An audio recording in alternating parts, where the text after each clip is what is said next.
नमस्कार, मैं doctor Rupa Manglani, associate professor political science department में। हमारा आज का टॉपिक है डेविड ईस्टन द्वारा प्रतिपादित व्यवस्था सिद्धांत। तो हम राजनीतिक व्यवस्था सिद्धांत में व्यवस्था की परिभाषा पढ़ चुके हैं और हम ये भी देख चुके हैं कि राजनीतिक व्यवस्था क्या है, उसकी विशेषताएं क्या हैं। तो इसी क्रम में आज हम देखेंगे डेविड ईस्टन द्वारा प्रतिपादित व्यवस्था सिद्धांत।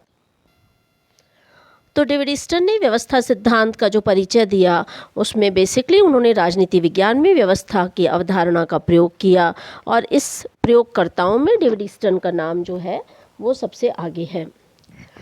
डेविड ईस्टन ने 1953 में अपनी किताब प्रकाशित की थी, उसका नाम था द पॉलिटिकल सिस्टम। उसमें उन्होंने राजनीति विज्ञान में एक सामान्य व्यवस्था सिद्धांत के निर्माण का विचार प्रस्तुत किया।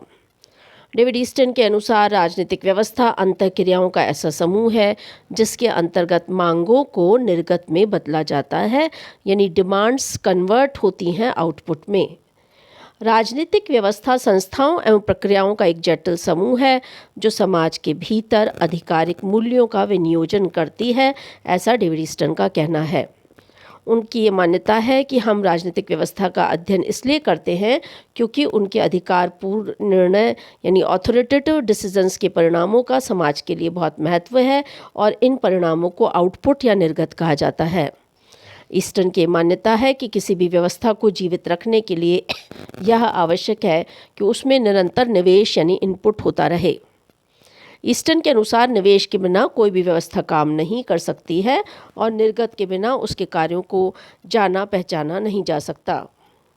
डेविड ईस्टन का राजनीतिक व्यवस्था प्रतिमान अगर देखें तो उन्होंने बताया है कि पर्यावरण से राजनीतिक व्यवस्था को मांगें मिलती रहती है और समर्थन भी मिलते रहते हैं।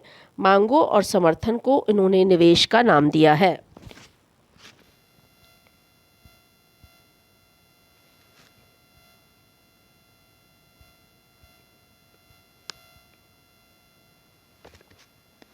तो आप इस डायग्राम में देख सकते हैं कि डेविड ईस्टन जो है वो देख रहे हैं, ऊपर देख सकते हैं कि पर्यावरण लिखा हुआ है, बीच में परिवर्तन प्रक्रिया है और फिर उसके बाद आप उल्टे हाथ की तरफ, बाएं हाथ की तरफ देख सकते हैं कि लेफ्ट हैंड साइड आप देख सकते हैं कि निवेश लिखा हुआ है और निवेश में मांग और समर्थन दोनों लिखा हुआ है और निर्गत जो है वो राइट हैंड साइड में लिखा हुआ है, उसमें आधिकारिक निर्णय लिखा हुआ है और फिर उसके बाद पुनर्निवेशन लिखा हुआ है। तो डेविड ईस्टन की ये मान्यता है कि पर्यावरण और परिवेश से हमें निवेश मिलता है राजनीतिक व्यवस्था को और राजनीतिक व्यवस्था उसको परिवर्तन करती है तो आधिकारिक निर्णयों के रूप में निर्गत आते हैं। साथ ही पुनर्निवेशन भी लिखा है। तो ईस्टन का राजनीतिक व्यवस्था प्रतिमान अगर देखें तो वो कहता है कि राजनीतिक व्यवस्था को निवेश मिलता है जिसे राजनीतिक व्यवस्था परिवर्तन की प्रक्रिया के द्वारा निर्गत में तब्दील करती है।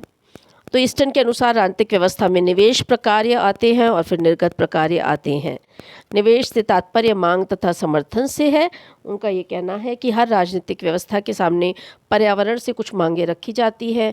इन मांगों के पीछे मांग रखने वालों का समर्थन होता है जो राजनीतिक व्यवस्था में निर्णय लेने वालों का ध्यान उन मांगों की ओर आकर्षित करता है। इसके साथ ही साथ समर्थन राजनीतिक व्यवस्था को विभिन्न प्रकार से मांगों से निपटने की जो है वो शक्ति देता है। तो राजनीतिक व्यवस्था के अनुसार जो है व्यवस्था के पास मांगे निवेश आते हैं और निवेश के अनुसार राजनीतिक व्यवस्था उसे निर्गत में तब्दील करती है। तो आइए जानते हैं डेविड ईस्टन के अनुसार मांगे क्या है और निर्गत क्या है और समर्थन क्या है, इन सब की परिभाषाओं को जानते हैं।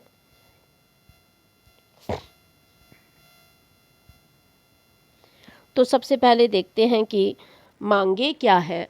तो डेविड ईस्टन ने ये कहा है कि राजनीतिक व्यवस्था का अस्तित्व इस बात पर निर्भर करता है कि जनता को उसको कितना समर्थन प्राप्त है और ये समर्थन उसकी मांगों की पूर्ति की क्षमता पर निर्भर करता है।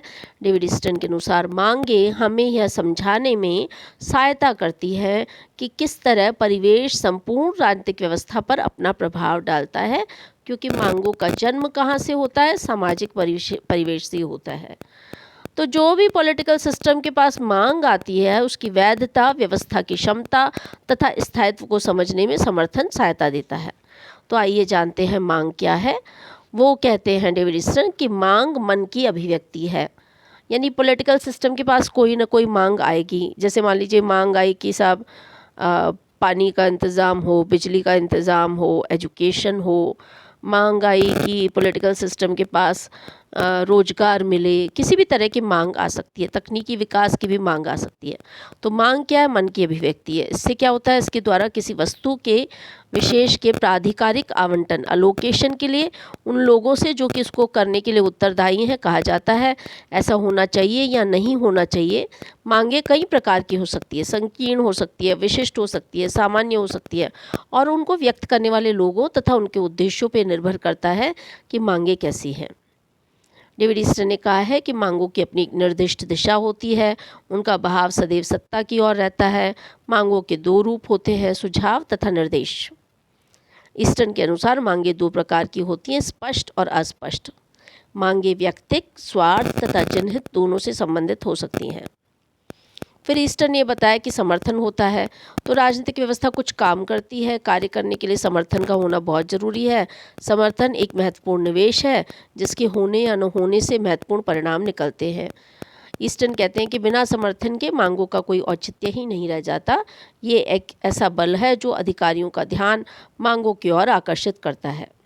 ईस्टन के अनुसार समर्थन एक ऐसी कड़ी है जो राजनीतिक व्यवस्था को परिवेश से जोड़ती है।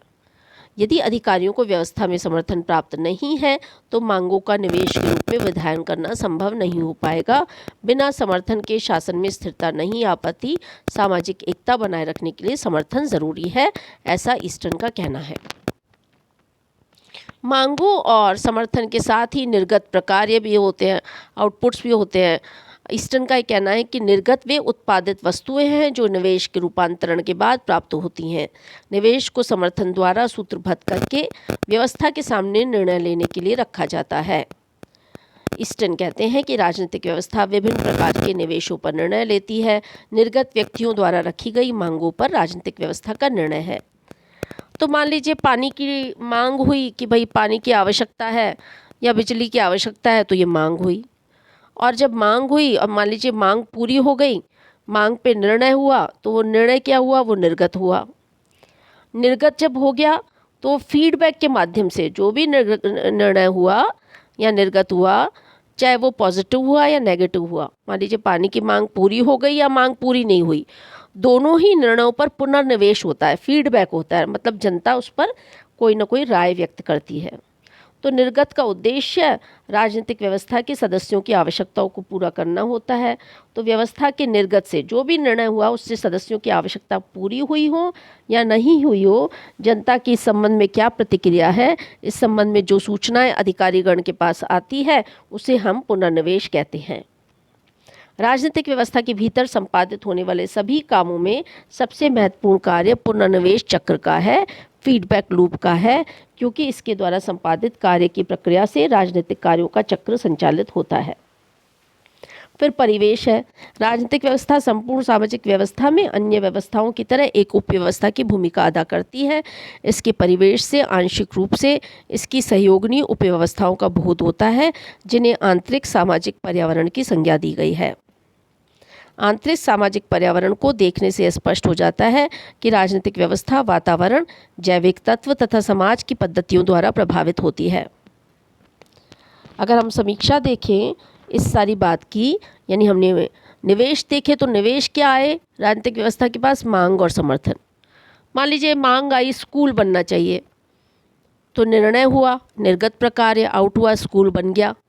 स्कूल बन गया तो पुनर्निवेश लोगों का रिएक्शन आया उस पर कि भाई स्कूल बन गया, तो क्या होगा? राजनीतिक व्यवस्था को समर्थन मिलेगा कि सब राजनीतिक व्यवस्था ने हमारा काम कर लिया है। मान लीजिए स्कूल नहीं बना तो भी पुनर्निवेश के माध्यम से, स्कूल नहीं बना ये आउटपुट है, तो पुनर्निवेश के माध्यम से राजनीतिक व्यवस्था के पास समर्थन जो है वो कम हो जाएगा, क्योंकि स्कूल नहीं बना। तो बिना समर्थन के शासन में स्थिरता नहीं आ पाती। तो ये कुल मिलाकर परिवेश के अंतर्गत ही राजनीतिक व्यवस्था काम करती है। इसलिए ईस्टन ने इसको इंटर सोशल इन्वायरमेंट का नाम दिया है। यानी पॉलिटिकल सिस्टम में इकोलॉजी यानी परिवेश का बहुत अधिक महत्व है। तो डेविड ईस्टन ने इस प्रकार मांगों की बात कही। समर्थन की बात कही, निर्गत प्रकार्य की बात कही, पुनर्निवेश की बात कही। ये सारी बातें डेविड ईस्टन कह रहे हैं। तो इसकी समीक्षा अगर की जाए तो ये की जा सकती है कि डेविड ईस्टन का सामान्य व्यवस्था का सिद्धांत निवेश निर्गत विश्लेषण से कहलाता है। और इसी प्रकार डेविड ईस्टन के बाद एक दूसरे विद्वान हुए आमंड और पावेल। उन्होंने संरचनात्मक कार्यात्मक विश्लेषण का सिद्धांत दिया। हालांकि निवेश निर्गत का जो सिद्धांत है वो संरचनात्मक कार्यात्मक सिद्धांत से अधिक व्यापक है और इस सिद्धांत में पुनर्निवेश की धारणा भी है। दरअसल डेविड ईस्टन ये चाहते थे कि पॉलिटिकल सिस्टम का वैज्ञानिक अध्ययन हो। डेविड ईस्टन जो है वो आधुनिक राजनीति वैज्ञानिक माने जाते हैं। वो पॉलिटिकल सिस्टम का वैज्ञानिक अध्ययन करना चाहते थे, इसीलिए उन्होंने पॉलिटिकल सिस्टम को समझने के लिए निवेश निर्गत सिद्धांत दिया है।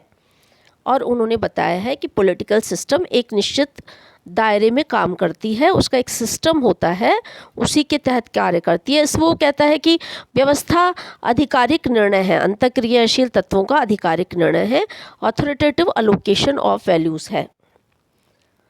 तो ये हमने डेविड ईस्टन का निवेश निर्गत सिद्धांत जो है वो देखा।